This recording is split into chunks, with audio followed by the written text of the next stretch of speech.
تبارك الذي بيده الملك وهو على كل شيء قدير الذي خلق الموت والحياة ليبلوكم أيكم أحسن عملا وهو العزيز الغفور الذي خلق 7 سماوات طباقا ما ترى في خلق الرحمن من تفاوت فارجع البصر هل ترى من فطور ثم ارجع البصر كرتين ينقلب إليك البصر خاسئا وهو حسير ولقد زينا السماء الدنيا بمصابيح وجعلناها رجوما للشياطين وأعتدنا لهم عذاب السعير وللذين كفروا بربهم عذاب جهنم وبئس المصير إذا ألقوا فيها سمعوا لها شهيقا وهي تفور تكاد تميز من الغيظ كلما ألقي فيها فوج سألهم خزنتها ألم يأتكم نذير قالوا بلى قد جاءنا نذير فكذبنا وقلنا ما نزل الله من شيء إن أنتم إلا في ضلال كبير وقالوا لو كنا نسمع أو نعقل ما كنا في أصحاب السعير فاعترفوا بذنبهم فسحقا لأصحاب السعير إن الذين يخشون ربهم بالغيب لهم مغفرة وأجر كبير وأسروا قولكم أو اجهروا به إنه عليم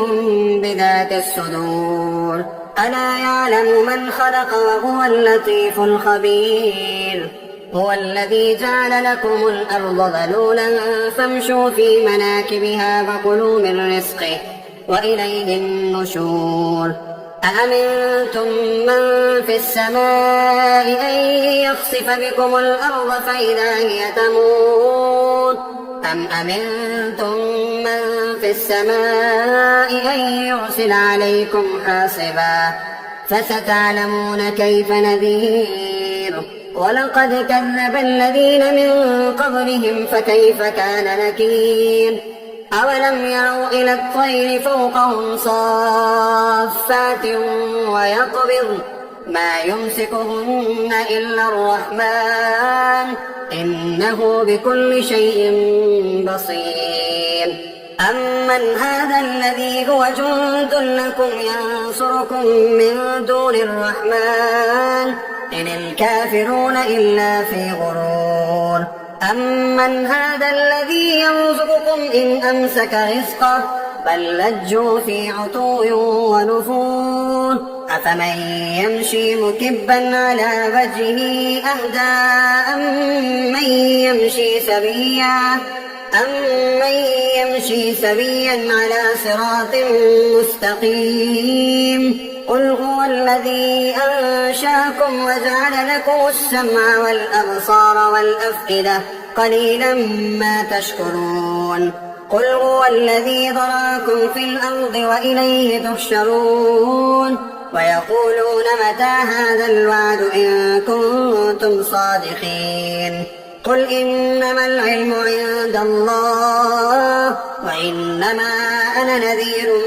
مبين فلما رأوا زلفة سيئت وجوه الذين كفروا وقيل هذا الذي كنتم به تدعون قل أرأيتم إن أهلكني الله ومن معي أو رحمنا فمن يجير الكافرين من عذاب أليم قل هو الرحمن آمنا به وعليه توكلنا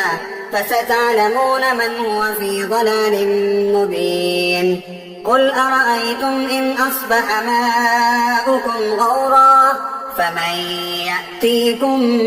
بماء معين